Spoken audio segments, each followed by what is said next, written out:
అల్లు అర్జున్ శ్రీతేజ్ని కలవాలనుకుంటున్నాడు, అతన్ని పరామర్శించాలనుకుంటున్నాడు బాధ్యతగా. వాస్తవంగా అతను వెళ్ళడానికి వీల్లేదని మొన్న నోటీస్ ఇవ్వటం, అయితే వెళ్ళాలనుకుంటే ఆసుపత్రి వాళ్ళకి తమకి చెప్తే తాము తగిన ఏర్పాట్లు చేస్తామని, అలా కాకపోతే తను ఆసుపత్రికి వెళ్ళడం వల్ల అక్కడంతా జనం గుమిగూడితే తొక్కిసలాట జరుగుతుందని పోలీసులు నోటీస్ ఇవ్వడంతో ఇప్పుడు పోలీసులకి ఇంటిమేషన్ ఇచ్చాడు శ్రీతేజ్ని కలవడానికి తను వెళ్తానని. కాబట్టి అతను ఆసుపత్రికి వెళ్ళడానికి డిసైడ్ అయ్యాడు. నేను ఎప్పటి నుంచినో చెప్తున్నా, అతను ఫస్ట్లోనే వెళ్ళుంటే సరిపోయేది.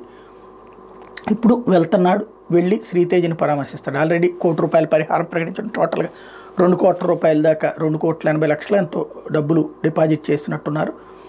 ఓవరాల్గా 2 కోట్లు అనుకోవాలి, 2,80,00,000 అని గుర్తు నాకు. వీళ్ళు ఒక 2 కోట్లు, ఇంకొక 50, ఒకళ్ళు 30, ఆయన కూడా కోంట్రాక్ట్ కూడా ఇచ్చారు కదా ₹25,00,00,000 టోటల్గా. సరే, అది పక్కన పెడితే, డబ్బుల సంగతి పక్కన పెడితే అల్లు అర్జున్ వెళ్తున్నాడు, పరామర్శించడానికి సిద్ధపడ్డాడు.